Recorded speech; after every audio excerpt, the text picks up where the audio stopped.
বলেছিলাম না সানডে মানেই ফান্ডে, আর এই ফান করতে কিন্তু আমি একটুও পিছুপা হইনি।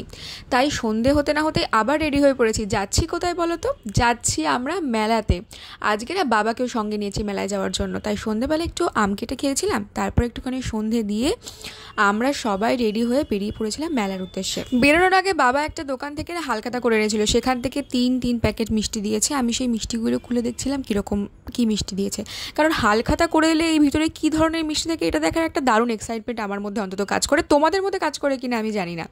তারপরে গিয়েই মেলাতে প্রথমেই আমরা চলে গেছিলাম মোমোর দোকানটায়। আমরা একটা ফ্রাইড মোমো আর একটা গন্ধরাজ মোমো নিয়ে খেয়েছিলাম। আগের দিন গিয়ে পাপড়ি চাটের দোকানটা দেখে এসেছিলাম, ভেবেছিলাম খাবো, তো এক প্লেট পাপড়ি চাট নিয়েছিলাম, কিন্তু পাপড়ি চাটটা খুবই ডিসঅ্যাপয়েন্টেড করেছে আমাকে, একেবারেই ভালো লাগেনি আমার সেটা। কিন্তু যেহেতু কিনে ফেলেছি তাই খেতে তো হবেই। মেলায় যেহেতু বহু রকমের দোকানপত্র বসে তাই আমরা সমস্ত কিছু ঘুরে ঘুরে দেখছিলাম। আগের দিনও দেখেছিলাম, আজকেও দেখছিলাম। তো প্রথম দিন যেরকম দেখেছিলাম যে ভর্তি জিনিসপত্র, আজকে খানিকটা কম, কারণ মেলার শেষ দিনে আমরা গেছি। এই সুন্দর ইয়ারিংসটা কিন্তু আমি কিনে ফেলেছিলাম মেলা থেকে। প্রথম দিনে যে ভিড়টা দেখেছিলাম সেই ভিড় আজকে প্রায় নেই বললেই চলে, একদমই ফাঁকা ফাঁকা মেলার মাঠ। আজকে বাবার সাথে গেছিলাম, তাই আজকে সমস্ত খরচা কিন্তু ছিল বাবার তরফ থেকে। 9টার দিকে গেছিলাম, 1 ঘন্টার মধ্যে আমাদের মেলা ঘোরা কমপ্লিট হয়ে গেছিলো। ফেরার সময় একটা আইসক্রিম নিয়ে হাঁটতে হাঁটতে দুটো এই পাখির বাসাগুলো কিনে বাড়ি এসেছিলাম। এবারের মেলা তো এখানেই সমাপ্তি। পরবর্তী বছরের মেলাটা কেমন হয় সেটা আবার পরবর্তী বছরের ভিডিওতে শেয়ার করব। এখন আসি, টাটা।